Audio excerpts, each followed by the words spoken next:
Let's go ahead and get started. So, welcome again, everyone. I want to thank you for joining us today. I want to take just a moment to ensure that everyone in the audience is ready and comfortable with the technical aspects of the webinar.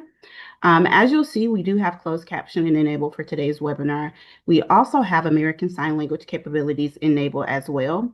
You can activate that feature by clicking the interpretation icon on your Zoom navigation bar. If you need any tech support during today's webinar, please send us a chat message to the host and we'll make sure that we address that for you as soon as possible. And so lastly, if you do have any questions that may come up during the presentation, please utilize the Q&A function on your Zoom navigation bar as well, so that the questions can be sent directly to the presenters and the moderators. Next slide. I would like to take a moment to note that the views expressed in written conference materials or publications and by speakers and moderators do not necessarily reflect the official policies of the U.S. Department of Health and Human Services or the Substance Abuse and Mental Health Services Administration, nor does the mention of trade names, commercial practices, or organizations imply endorsement by the U.S. government. Next slide. Today's webinar is hosted by SAMHSA's 988 Crisis Assistance Response TTAC. SAMHSA has selected Altarum to provide training and technical assistance supports to states, tribes, territories, and community partners across the 988 Suicide and Crisis Lifeline and Crisis Continuum of Care.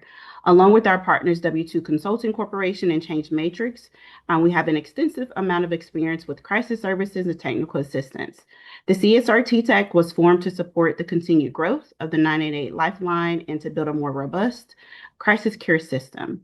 The goal of the Crisis Response TA Center is to support a crisis care system that's integrated, sustainable, and aligned with evidence-based practice and evidence-informed practices. Next slide. I do want to take a moment to acknowledge our SAMHSA partners and who we work very closely with. First, I want to highlight Jill Mays. Jill Mays is a division director for the Crisis Systems Transformation at the 988 Behavioral Health Crisis Coordinating Office at SAMHSA. Next slide. And additionally, I also want to highlight and spotlight Dr. Laura House, who is the External Engagement and Capacity Building Lead for the 988 and Behavioral Health Coordinating Office at SAMHSA as well. Next slide. And so who we have joining us today supporting the facilitation of this webinar, I'm going to introduce you briefly to our CSR-TTAC team. You have myself. I am the co-director of the CSR-TTAC, along with our workstream lead, Jennifer Delishashi, Annie Miller, and Yoselin Terciaros. And also we have Stephanie Liu as well, who's not pictured here. So we apologize for that. And next slide. All right, so a quick overview of what you can expect today and roadmap for the webinar. We'll briefly go over the learning objectives for the webinar. We will have a presentation by one of our lovely own Annie Miller, as well as a SAMHSA CSAT speaker, Andrea Harris. We will also have a section where there will be question and answers where we will respond to questions that were submitted at the beginning of prior to the webinar during registration, and then any questions or answers that may come up during the webinar, we'll also try to make sure we're able to capture and respond to as many of those as possible, knowing that sometimes we don't always have the time to get to everyone. So if we're not able to answer your questions, we'll try to make sure we respond to you and connect with you guys following the event. And then lastly, we will offer office hours following the presentation session of today's webinar. And so with that, I am going to pass it over to Ms. Miller. Hi, everybody. Thank you, Bree, for the warm welcome.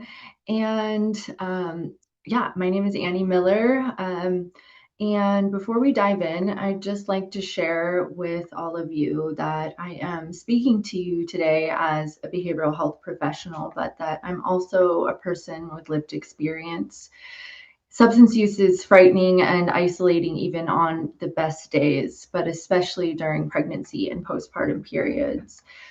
But if you take nothing else from today's presentation, I hope that you take away that every person has a seed within them of hope and resilience and recovery, And sometimes it's buried deep beneath trauma and active use and shame. Our role isn't to decide whether the seed exists. Our role is to create the conditions where it can grow. And the person that comes to you pregnant and scared and overwhelmed and struggling might one day be the person leading a webinar just like this. I know that because I am that person. And I'm standing here today because of the people that answered the phone and the people that chose to see more in me than the worst moments of my life. Every conversation is an opportunity to remind someone that this chapter they're living today doesn't have to be the end of their story. And that is why this work matters so much. So with that, next slide, please. Today, we're going to focus on 4 practical learning objectives. First, recognizing the behavioral health and substance use risks that can emerge during pregnancy and postpartum periods. Second, applying the no wrong door approach. So whenever someone reaches out, they're connected rather than redirected. Third, identifying warm handoff pathways across crisis, maternal health, treatment, and community systems. And finally, looking at how programs across the crisis to recovery continuum can work together to create a more coordinated response. Next slide, please. I'd like to take a moment to establish some common language. Most of us come from different disciplines, and many of us use the same words, but they don't always mean the same things. Shared definitions help us work together more effectively. Definitions matter because they influence practice. The words we choose shape how we understand the person in front of us, the questions we ask, and the decisions that we make. So for the purpose of this webinar, substance use and misuse disorder is a treatable medical condition characterized by continued use of alcohol or drugs despite significant health, social, or functional consequences. Perinatal period. When we use this term perinatal, we're referring to both pregnancy and the first year after childbirth. While many people focus on pregnancy alone, we know that postpartum period is also a time of significant behavioral health risks. Behavioral health crisis. Behavioral health crisis occurs when someone's emotional, psychological, or substance use challenges overwhelm their ability to cope and create immediate needs for support. And finally, no wrong door. Throughout today's presentation, no wrong door is going to be used to describe whenever someone reaches out, at the first interaction should become the beginning of a coordinated pathway to care rather than a dead end. Next slide, please. So why does this topic matter now? Why does it deserve its own place in the crisis system? This is a crisis issue and not just a clinical one. Perinatal mental health and substance use are major contributors to preventable maternal deaths. When someone is in crisis during pregnancy or postpartum, 988 mobile crisis or the ED might be the first place that someone has a point of contact. This gives crisis responders an important role.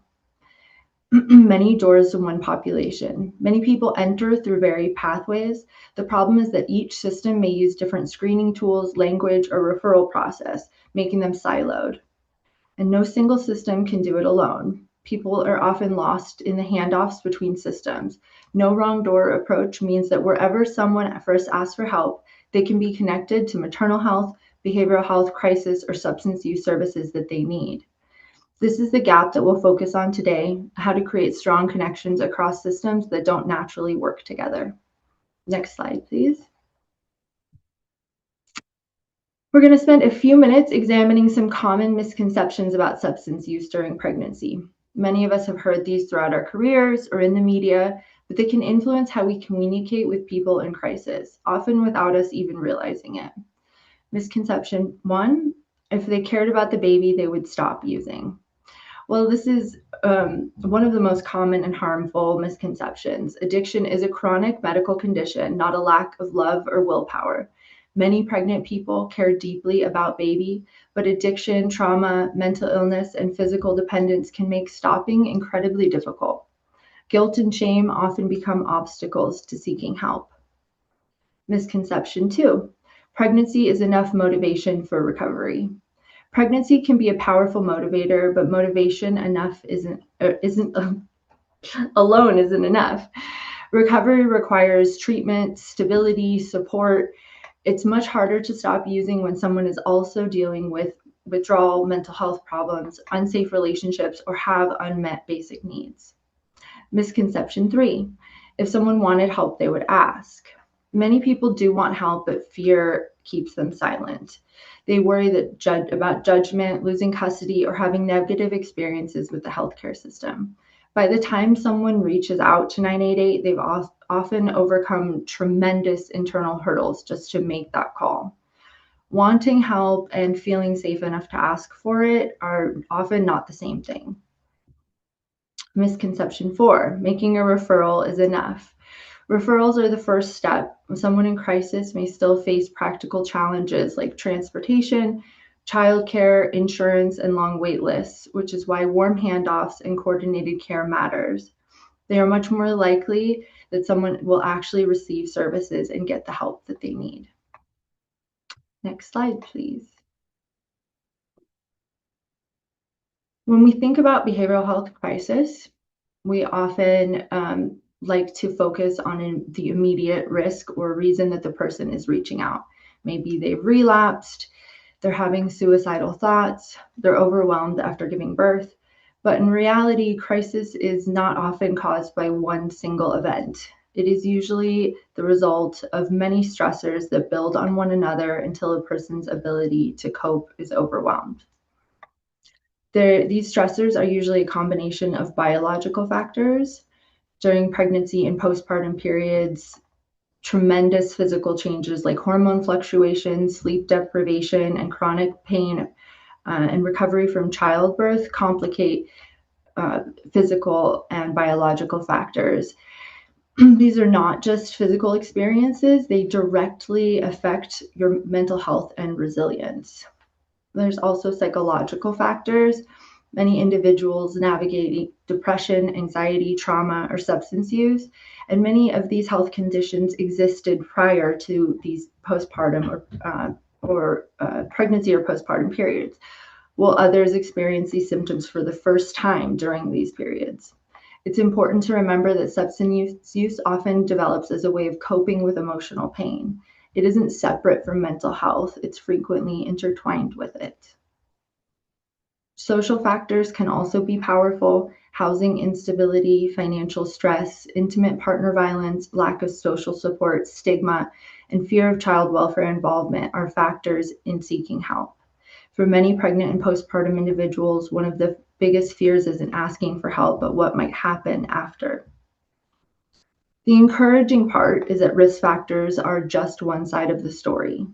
Protective factors can dramatically reduce the likelihood that someone reaches the point of crisis. They can improve outcomes when crisis does occur. For every risk factor, protective factors can counterbalance it. Supportive relationships, compassionate healthcare providers, peer support, medication, and strong coordination across systems can create opportunities for intervention before crisis escalates. As we move through today's webinar, I encourage you to think beyond immediate crisis. Every person who contacts 988 brings a unique combination of factors. Our job is to recognize the intersecting needs and connect them to the supports that can change the trajectory. Next slide, please. Why would someone continue using substances if they're pregnant? It's an understandable question, but often comes from an assumption that using means they don't care, when in reality, the answers are much more complex. We're going to look at some of the reasons.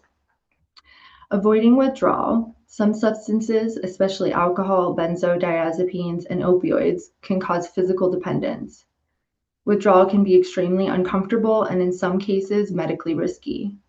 Pregnancy does not eliminate addiction or physical dependence, so we should avoid telling someone to simply stop using and instead connect them with medical and behavioral health professionals that can assess the safest next steps. Managing untreated mental illness. For many people, substance use began as a way of coping with anxiety, depression, and PTSD. If those conditions continue to be untreated, stopping using substances can feel like they are losing the only coping strategy that they have. Coping with trauma. Trauma and substance use are closely connected. Some individuals may have history of childhood adversity, interpersonal violence, sexual trauma, or difficult experiences. Pregnancy can also reactivate past trauma. Understanding this connection helps us respond with curiosity and compassion rather than judgment.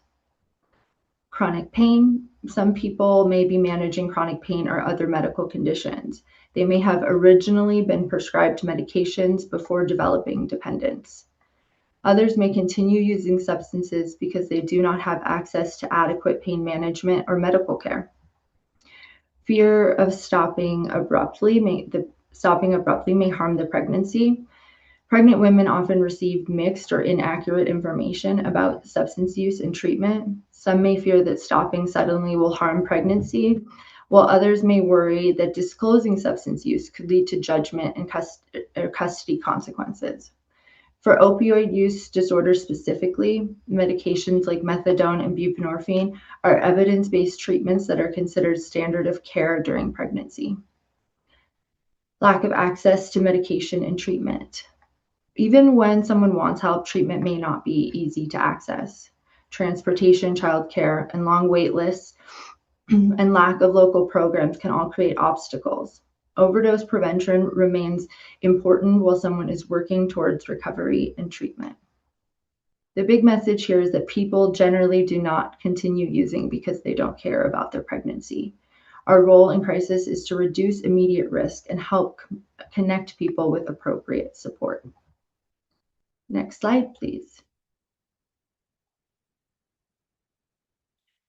Pregnancy and postpartum periods can be times of increased vulnerability. So naturally, we wonder if someone is struggling, why don't they reach out sooner? In reality, it is that many postpartum and pregnant women want help and are often missing the sense of safety.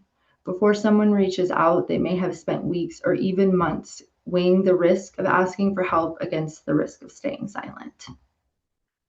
These are some factors that can contribute to the delay in reaching out. Personal factors. Many people experience overwhelming shame and guilt. They may believe that they're failing as a parent or worry how others will see them. People in crisis often aren't thinking clearly. Addiction creates a powerful cycle of fear, dependence, and hopelessness. Access factors. Even when someone decides they want help, accessing it isn't always easy. Behavioral health providers with expertise on perinatal care may be limited, especially in rural communities. Long wait times and other factors that can make treatment difficult to access. System experience factors. Finally, there are system experience factors that are created by the system themselves. Many pregnant women fear mandatory reporting, child welfare, and being judged by healthcare providers. Some have had previous experiences where they felt dismissed, shamed, or treated differently because of their substance use. Others find themselves trying to navigate separate systems for prenatal care, mental health, and substance use treatment, with each having different expectations for them. When care is fragmented, people fall through the cracks. The decision to ask for help isn't just about recognizing there's a problem. It's about believing that reaching out will lead to support. Next slide, please. If someone calls 988 while pregnant and using substances, there's a natural tendency to immediately think about the baby, which is understandable. But people calling almost certainly have thought about baby. They may be carrying enormous guilt and shame before they ever pick up the phone. Our role is to create enough safety and trust for the person to stay engaged long enough to accept help. When someone feels judged, they are more likely to shut down, minimize what's happening, or end the conversation. When they feel heard and respected, they're more likely to be honest about what it is that they need. So here are some things that you should do and some to avoid when we're talking to somebody that might be in this situation. So do start with the person, not the pregnancy. Use person-first, non-judgmental language. Validate emotions before solving problems. Ask open-ended questions.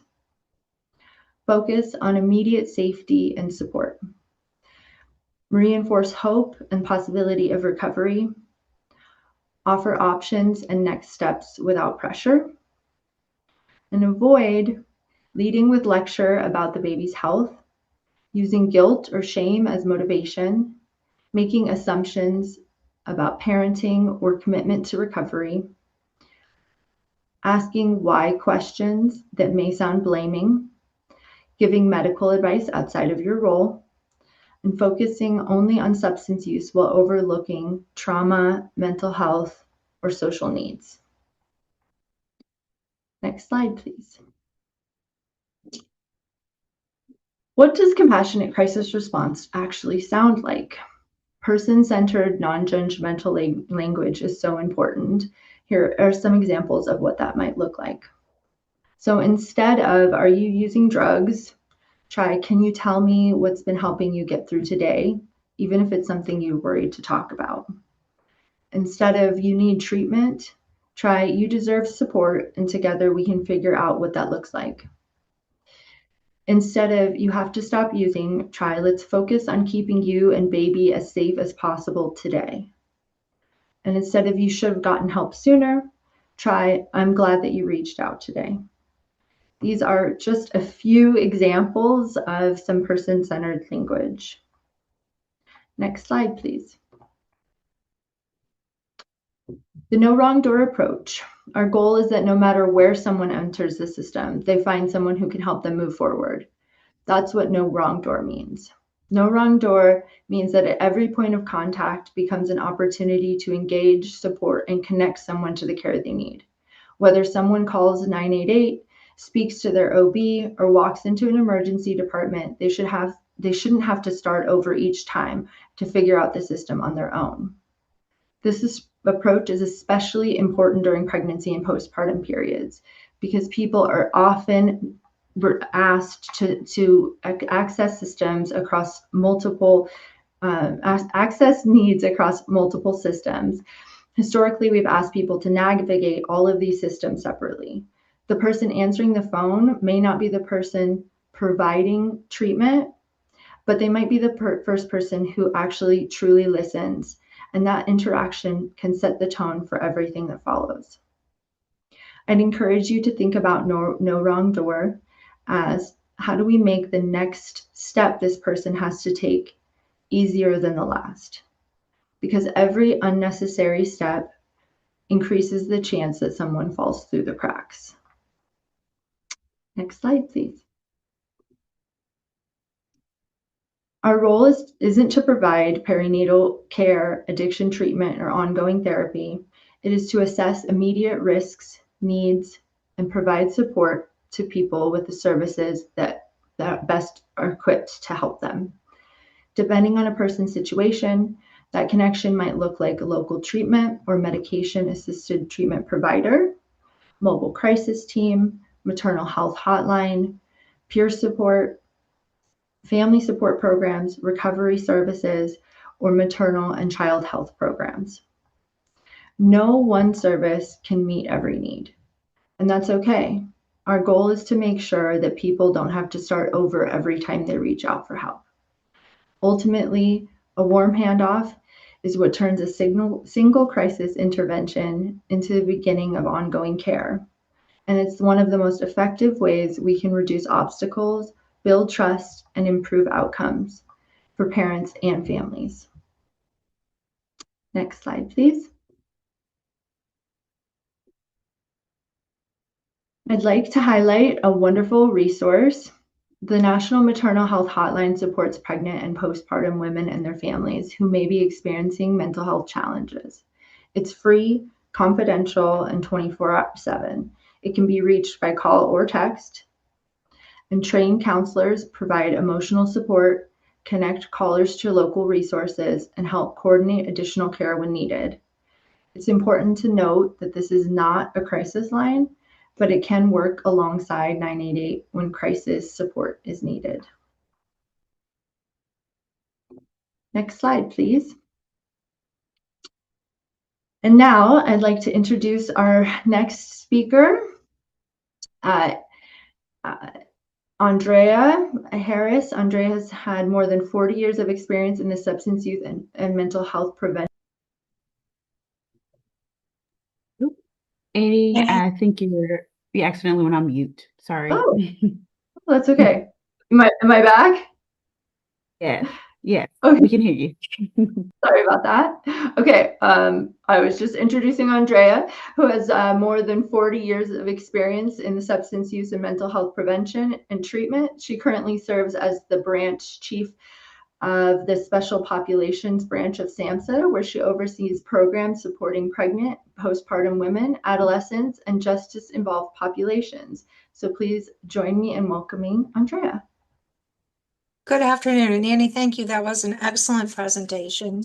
I learned a lot from you also, and I'm going to kind of complement Annie's presentation by talking about some of the programs that we fund at SAMHSA, which are mostly housed in my branch, which is the Special Populations branch.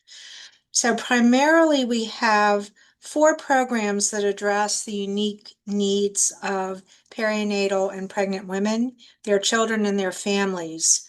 And those are all programs that support a family-centered behavioral approach to treatment and recovery support services for women and their families who are impacted by substance use. The programs are the Substance Use Prevention, Treatment, and Recovery Block Grant, our Pregnant and Postpartum Women Grant for residential services, and our state pilot for substance use disorder treatment for women who are postpartum or pregnant. We also have a 4th program, which is a community-based maternal behavioral health services program. And I'm going to go over the components of those with you in my presentation. All these programs address the broader family system, not just the individual who is identified for treatment. And by doing this, I think we create stronger pathways to healing, resilience, and intergenerational recovery. Next slide, please. Actually, next slide. And next slide. I'm sorry, I wasn't paying attention to the screen, but next slide. So one thing I want to do is talk just a little bit about a family-centered approach to treatment, because as I said before, a family-centered approach is not solely focused on any individual member of the family system, although usually the identified client is the one that presents for service. It really addresses the entire family system and the issues that each individual member of that system have. SAMHSA's strategic priorities and cross-cutting principles and grant programs collectively reinforce the importance of addressing substance use through a family-centered lens that recognizes the interconnected needs of parents, children, caregivers, and the community. Next slide, please. So I'm going to start with kind of the backbone of our center, which is our Substance Use Prevention, Treatment, and Recovery Services Block Grant. Next page, please. This is a grant that is given to all of the states that choose to avail themselves of it, as well as territories throughout the United States. The block grant represents a primary source for funding other than Medicaid for the state's substance use disorder treatment system. The block grant has a set aside that specifically focuses on pregnant and postpartum women, and it also utilizes a family-centered treatment through comprehensive treatment, recovery, and wraparound services that include things like peer recovery support, recovery housing, transportation, childcare, and family-centered services, including family therapy, parenting education, and trauma-informed services. It represents a significant shift from traditional individual-focused treatment models to a more holistic family-centered approach, rather than addressing only the needs of the person who has a substance use disorder. It supports services that recognize the interconnected needs of parents, children, and caregivers. It supports recovery, wraparound services that often help families remain engaged in care and sustain long-term recovery. Next slide, please. I think it also you don't have to go back, but it also addresses some of the primary challenges that people are presented with when they try to enter services, which include things like transportation and childcare. All right. The next program I'm going to talk about is a program that we've had at SAMHSA since 1993. And I happen to have been a recipient of these grant funds prior to coming to SAMHSA, and that's our Pregnant and Postpartum Residential Women's Program. Next slide, please. This program provides a comprehensive array of services for pregnant and postpartum women with substance use disorders and helps them sustain recovery. The main tenet of this program includes a family-centered approach by allowing women to bring their dependent children who may reside with them while they are in treatment.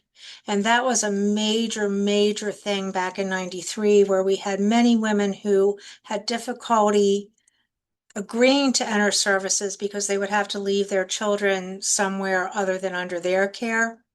So this was quite a unique program and quite a progressive program at the time. This program is designed around a family-based treatment model. The residential services program provides comprehensive, gender-specific care that enables children, as I said, to remain with their mothers while during care. Not only does it enable them to remain with their mothers, it also provides services that are needed to the children, such as developmental assessments, educational support, childcare services, and other daily needs functioning services for the entire family unit. Next slide, please.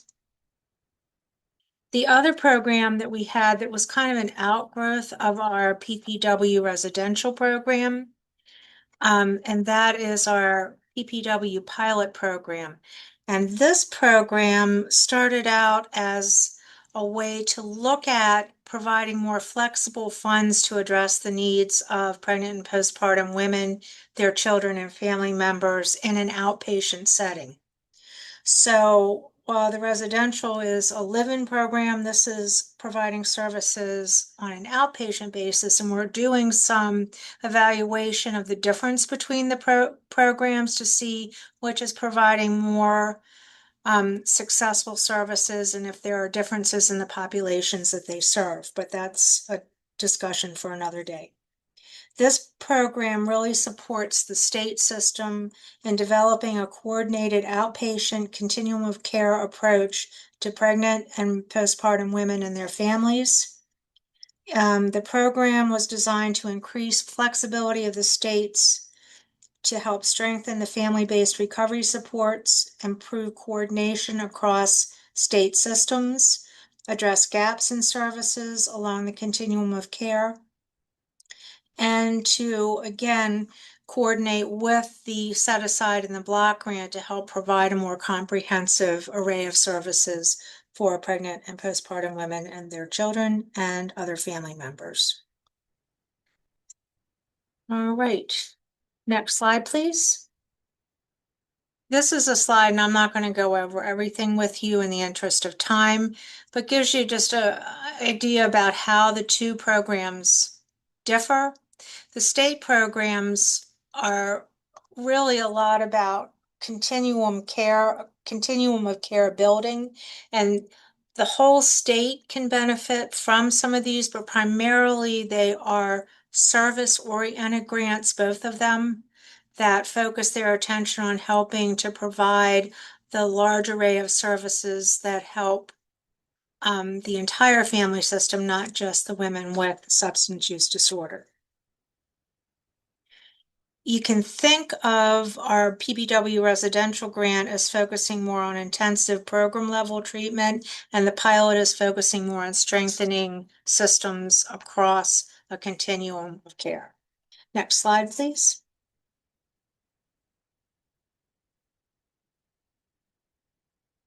The fourth program that we have in our service arena is the Community-Based Maternal Health Services Program. Next slide. This program is a 5-year pilot program that we at CSAT are conducting in collaboration with our colleagues in the Center for Mental Health Services. And we're really hoping that this effort is going to result in continued funding to provide referral networks for pregnant and postpartum women throughout the country. This grant is really focusing on improving access to evidence-based, timely, and culturally relevant maternal mental health and substance use interventions and treatment by strengthening community referral pathways. Next slide, please. So I wanted to give an example of a case study or a client who received services from one of our programs. And it's one of our successes from the program. And this was a woman who was an immigrant from an island somewhere in the Caribbean, I don't know which one, that came to the United States. She came here pregnant and homeless. She ended up being referred to a homeless shelter through a local emergency room. And she was 8.5 months pregnant when she was admitted to that shelter. From there, she had some complications with preeclampsia and was sent to the hospital where she had an emergency C-section.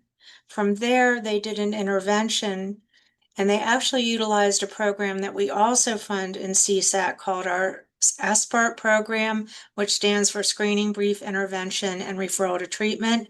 This program happened to be located in that hospital, and they provided a screening, assessed her as having a substance use disorder, found her space at one of our PPW residential programs where she was moved after her medical conditions were stabilized with her newborn. So during treatment, she was able to mend her relationships with her family members who offered her a place to stay that was safe for her upon discharge. They were also educated and involved in family therapy to help them better support her upon her discharge from treatment. Her significant other also entered treatment with her, and the PPW program worked with both parents to ensure that they maintained family time together as well as individual time with their child. The client has experienced unstable housing through most of her adolescence and into adulthood. She was able to successfully complete the PPW program, and at discharge was able to obtain her first apartment. So again, that shows how, there is no wrong door to entering service. She started in a homeless shelter, ended up at a hospital, got connected with treatment, and is now hopefully continuing to do well in her recovery. All right, next slide, please. I wanted to talk about another program that can also help address women in the perinatal period, and that is our Family Treatment Drug Court Grant.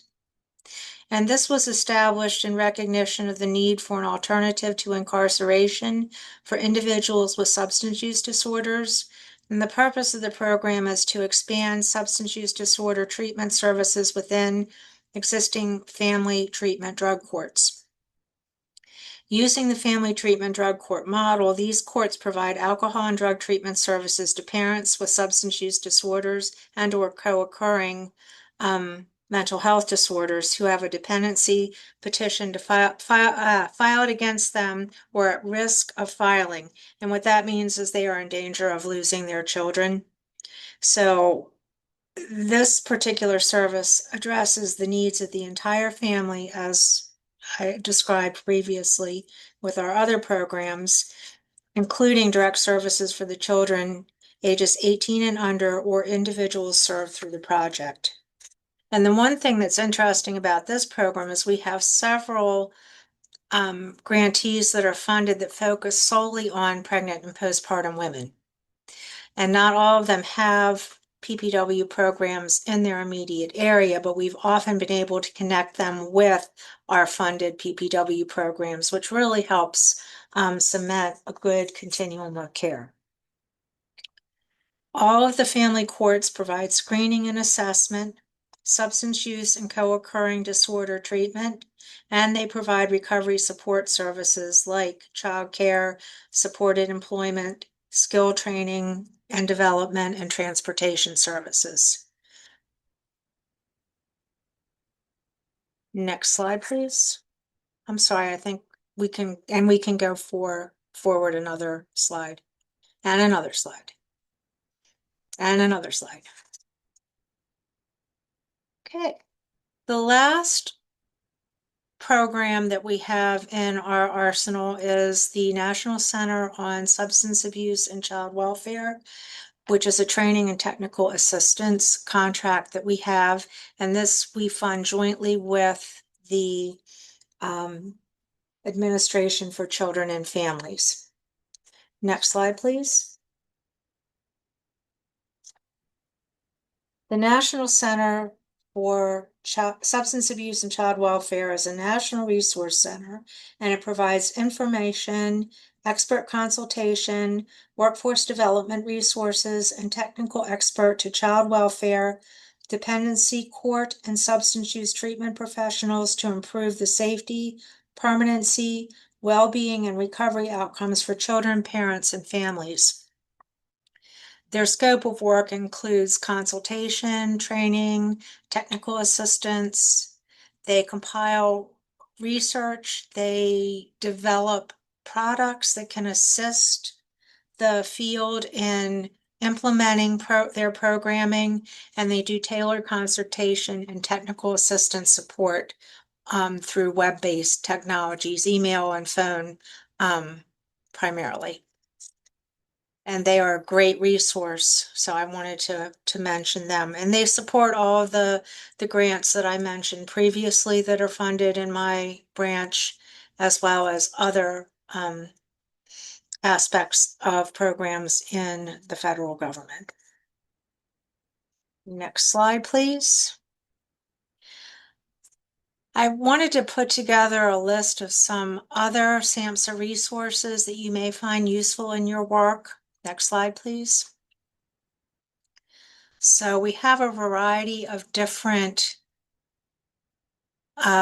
entities and publications that may be of use to you as you conduct your work or in the consulting that you do. So we have like a cannabis webinar series that was done specifically oriented to perinatal cannabis use. I had to say that slowly because I could have jumbled it, but it's an excellent series. We have the perinatal stigma prompt and reminders poster, and I think that's really important. I think Annie really highlighted that in her presentation, that we do not want to stigmatize, and we want to make sure that we are not shaming in the work that we do. And I think that would be a neat poster to have if you so desire. Next, sorry, I'm getting a call. Next slide, please. We also have some work that was done in Kansas City with Perinatal Recovery Collaborative that they established that you may find of interest. A couple fact sheets on substance use during pregnancy, and sexual health and literacy for pregnancy and postpartum women with substance use disorders. So there's a nice range of different things there. I also just want to mention how important it is to look at some of the preventative things that we also do in our in SAMHSA. And one of them is our SBIRT program that I was talking before has targeted some of its funding to fund programs that are addressing women of childbearing age in places like OBGYN clinics, family planning clinics, and places where we can access women, again, of childbearing age to give them information about how it's important to be healthy during pregnancy, and that if they are using substances, how they might get some assistance to help them be refraining from substance use during pregnancy to help with prevention of neonatal abstinence syndrome as well as fetal alcohol syndrome. So those are some of the preventative efforts that we have around this population too. So thank you for your time and letting me describe all these programs. I think I'm 1 minute over, so I am going to stop now.